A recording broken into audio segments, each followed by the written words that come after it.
धर्म को बार बार राजनीति का जरिया बनाकर सत्ता हथियाना चाहती है बीजेपी। नलिन कोहली जी, मणिशंकर अय्यर जी के ये सीधे आरोप हैं आप पर। लेकिन आपने तो मुझसे इंटरव्यू किया है मणिशंकर जी। एक जवाब ले लेते हैं सर, उसके बाद मैं अगला सवाल आपसे ले लूंगी। एक जवाब ले लेते हैं उनसे। नहीं, क्यों दूं? नहीं दूंगा। ठीक है, मणिशंकर अय्यर नाराज हो गए, कोई बात नहीं। ऐसा है मणिशंकर जी, मुझसे उम्र में भी जी आप अपनी बात नलिन जी पूरी कर दीजिए। आपने उनको सुना? हाँ, और कांग्रेस के बहुत वरिष्ठ नेता है। हाँ, मैंने सुना उनको ध्यान से, और शायद उन्होंने उचित भी किया कि वो एक डिबेट में नहीं बैठे मेरे साथ, क्योंकि बैठते तो मैं उनसे 3-4 कठोर सवाल अगर पूछ लेता तो उनको बुरा लगता, क्योंकि मणिशंकर जी वो नेता हैं जो पाकिस्तान में जाके उन्होंने कहा था इनको हटाइए और हमको लाइए। तो जो ज्ञान बांट रहे थे उनका पूरा अधिकार है, और संविधान की एक खूबसूरती है, लोकतंत्र की खूबसूरती है कि वो अपने विचार रख सकते हैं, भाजपा अपनी रख सकती है, और हम रखेंगे। ऐसा धर्म की बात वो करते हैं। कांग्रेस पार्टी के वरिष्ठ नेता स्पष्ट रूप से कहते हैं कि हिंदुओं के वोट हमें अब चाहिए, मतलब मुसलमानों के वोट से हमारा काम अब चल नहीं रहा है, वो एक वोट बैंक हमारे लिए इंपॉर्टेंट था। तो ये तो वोट बैंक की राजनीति है। कम से कम कांग्रेस की तारीफ तो करना चाहिए कि वो अपनी वोट बैंक की राजनीति को खुले तौर से अपना रखते हैं सामने।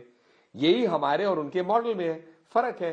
मोदी जी के मॉडल में क्या है कि आप सेवा करिए गरीब का, ये मत देखिए कि वो हिंदू, मुस्लिम, बुद्धिस्ट, पारसी, ज्यू, किसी और किस धर्म का है। कांग्रेस कहती है वोट बैंक की नजर से देखिए। तो ये उनका मॉडल है। अब वो उनका मॉडल, उनको बधाई, जनता उससे खुश होगी तो वोट देगी। हम मानते हैं कि हमारे मॉडल को जनता स्वीकार रही है, तो हम उस पर काम कर रहे हैं। ठीक है, अखिलेश जी मैं आपके पास आऊंगी। विनोद अग्निहोत्री जी बहुत देर से हमारे पास बैठे हुए हैं, एक भी सवाल का जवाब मैं सर आपसे नहीं ले पाई हूं, माफी के साथ आपके पास आते हुए। मणिशंकर अय्यर जी ने ए.के. एंटनी के बयान पर जो जवाब दिया है, क्या वास्तव में वही सच्चाई है? अगर कल ही एंटनी इस तरह का बयान देते हैं कि सिर्फ अल्पसंख्यकों के वोट से हम 2024 में मोदी को नहीं हरा सकते, तो क्या ये सिर्फ केरला के संदर्भ में है, या समझ नहीं पाए मणिशंकर अय्यर? देखिए, मणि जी ने क्या कहा है तो मणि जी अपना स्पष्ट कर सकते हैं, लेकिन मुझे अच्छी तरह याद है 2014 के चुनाव जब कांग्रेस पार्टी हारी थी, उसके बाद जो एंटनी कमेटी की रिपोर्ट आई थी वो हार के कारणों पर विचार करते हुए, तो उसमें कहा गया था कि कांग्रेस एक तरह से कांग्रेस को हिंदू विरोधी छवि उसकी बना दी गई और ये उसकी हार का एक बड़ा कारण था। तो ये उस रिपोर्ट में कहा गया था, और शायद एंटोनी जी ने वही बात दोहराई है अभी भी। तो और इसलिए मुझे लगता है कि एंटोनी जी ने कोई नई बात नहीं कही, उन्होंने अपनी बात को दोहराया है। अब तो इसका मतलब यही हुआ ना कि इतने सालों में कोई फर्क नहीं आया है। अभी वो बार बार जोर दे रहे हैं ना कि नहीं, हमें मेजोरिटी जो बहुसंख्यक आबादी है उसका वोट चाहिए। अब देखिए एंटोनी और जी उसको लेकर अभी कांग्रेस आगे नहीं बढ़ पाई। अब एंटोनी जी ने इसके संदर्भ में कहा, क्या पूछा गया उनसे, क्या सवाल इस तरह से फ्रेम किया गया जिसपे उन्होंने कहा, इसलिए इस पर मैं बहुत ज्यादा टिप्पणी नहीं कर सकता। लेकिन सुरक्षा वाले मामले पर मेरा एक टिप्पणी है कि देखिए वो चिट्ठी जो के सी वेणुगोपाल ने होम मिनिस्टर साहब को लिखी थी, उस चिट्ठी में कहा गया था कि दिल्ली पुलिस जो है सुरक्षा देने में विफल रही है और उसके इंतजाम जो थे भीड़ को नियंत्रित करने में सफल नहीं रहे। अब सफाई आ रही सीआरपीएफ की तरफ से जी। तो ये मुझे समझ में नहीं आया कि सीआरपीएफ पे तो कुछ कहा ही नहीं गया। नंबर एक, तो सीआरपीएफ सफाई तो दिल्ली पुलिस की तरफ से आनी चाहिए थी कि भाई क्या हुआ, नंबर एक। दूसरी बात है सीआरपीएफ अगर ये कह रही है कि 113 पुलिस सीआरपीएफ दोनों ने मिलकर नहीं, होता यही है कि सीआरपीएफ की जेड प्लस सुरक्षा है, कोऑर्डिनेशन स्टेट पुलिस का होता है, लेकिन दिल्ली पुलिस की तरफ से सफाई आनी चाहिए थी कायदे से। दूसरी बात यह है कि अगर 113 बार राहुल गांधी उल्लंघन कर चुके हैं तो ये अब आप क्यों बता रहे हैं? आपको ये बात जब पहली बार उन्होंने उल्लंघन किया, दूसरी बार किया, तभी चिट्ठी लिखनी चाहिए थी राहुल गांधी को और ये बताना चाहिए था कि आप सुरक्षा नियमों का उल्लंघन कर रहे हैं, ये गलत है। इसी तरह जैसे अभी नलिन जी ने कहा कि एसपीजी जब विदेश जाते थे राहुल गांधी तो एसपीजी क्यों छोड़ जाते हैं, मुझे लगता है ये गलत है। एसपीजी के जो जिम्मेदार अधिकारी उनके खिलाफ कार्रवाई होनी चाहिए, क्यों ब्लू बुक के हिसाब से कभी भी एसपीजी प्रोटेक्टिव को अकेले छोड़ा ही नहीं जाएगा। यहां तक अगर वो अपने घर में सो रहा है तो बेडरूम के बाहर एसपीजी का जवान तैनात रहता है, आदमी तैनात रहता है। तो ये दोनों चीजें जो है अगर ऐसी हुई है तो ये गंभीर चूक है एजेंसियों की तरफ से, और सरकार को इन दोनों मामलों में जो है निश्चित रूप से कदम उठाना चाहिए, क्योंकि सवाल सिर्फ राहुल गांधी की सुरक्षा का नहीं है, सवाल इस देश के वीवीआईपी सुरक्षा के इंतजामों का है। बिल्कुल बिल्कुल। नलिन जी मुझे लगता है इस पर आप जवाब दे दें, उसके बाद अखिलेश जी मैं आपके पास आ रही हूं।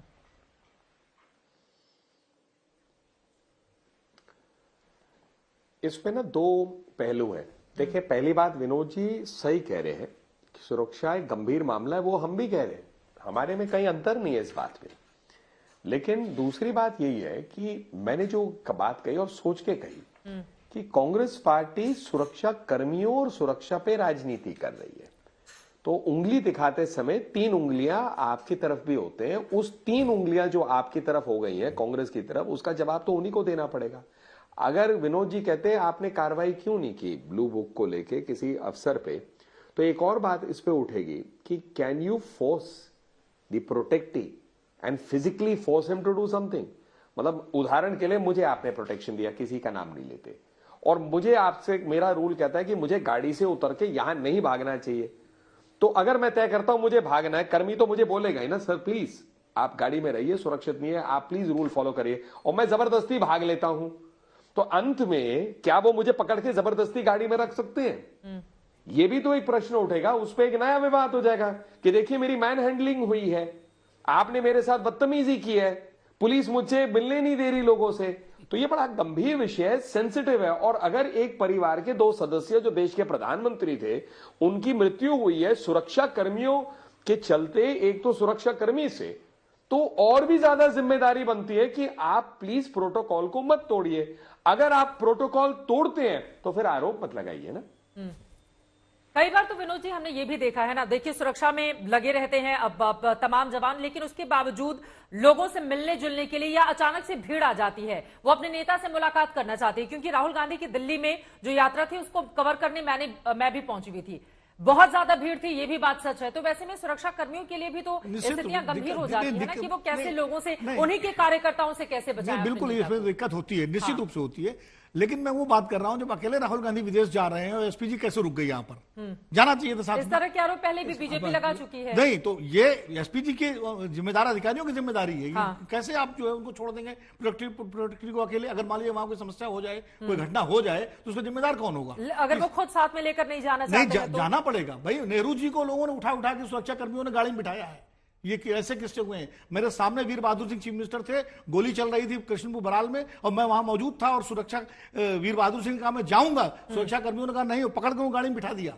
और वो बहुत देर सुरक्षा एसपी और डीआईजी के साथ हुज्जत हुई उनकी। ये तो मैंने अपनी आंखों से देखा है। निर्भर करता है कि सुरक्षा, बाद में सुरक्षा कर्मियों को इस बात का डर भी रहेगा ना, ऐसा ना हो कि नेता को रोके तो कार्रवाई हमारे खिलाफ हो जाए। उस समय के नेता ऐसे थे कि उन्होंने कोई कार्रवाई नहीं, तो ऐसे सुरक्षा कर्मियों के खिलाफ, क्योंकि उनकी सुरक्षा के लिए आज हो सकता है सुरक्षा कर्मी सस्पेंड हो जाए।